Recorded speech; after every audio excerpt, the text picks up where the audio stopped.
ప్రియమైనటువంటి సహోదరి సహోదరులారా, మనం అనేకసార్లు ప్రభువా అని ప్రార్థన చేస్తూ ఉన్నాం.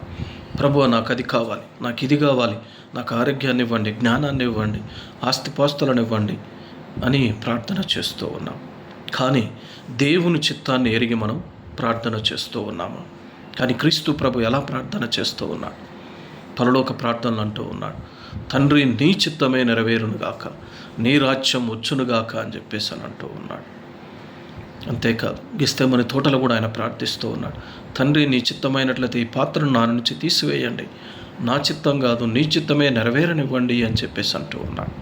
దేవా, నీ చిత్తమైనట్లయితే నాకు ప్రసాదించండి, నీ అనుగ్రహమైనట్లయితే నాకు జ్ఞానాన్ని ఇవ్వండి అని ప్రార్థన చేయగలుగుతూ ఉన్నామా?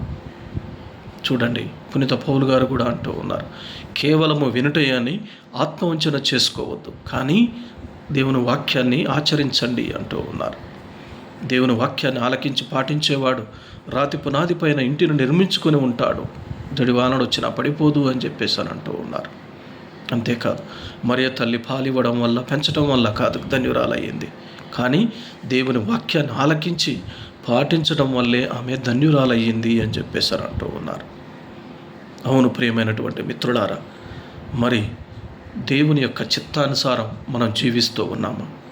కానీ కేవలం దేవా దేవా అని చెప్పేసి అంటూ, దేవా నీ నామంలో నేను అది చేశాను, నీ నామంలో ఇది చేశాను అని ప్రార్థన మాత్రమే చేస్తూ ఉన్నామా? ప్రార్థనతో పాటు దేవుని చిత్తాన్ని తెలుసుకొని దేవుని చిత్తం ప్రకారం మనం మన కార్యక్రమాలను చేస్తూ ఉన్నాము. మా కార్యక్రమాలను సాగించి విజయాన్ని పొందుతున్నామా? నేటి నుండి అయిన దేవుని చిత్తాన్ని తెలుసుకొని దేవుని వాక్యానుసారం జీవించడం ద్వారా మన జీవితంలో ఫలించుదాం. దేవుడు అందరిని ఆశీర్వదించునుగాక.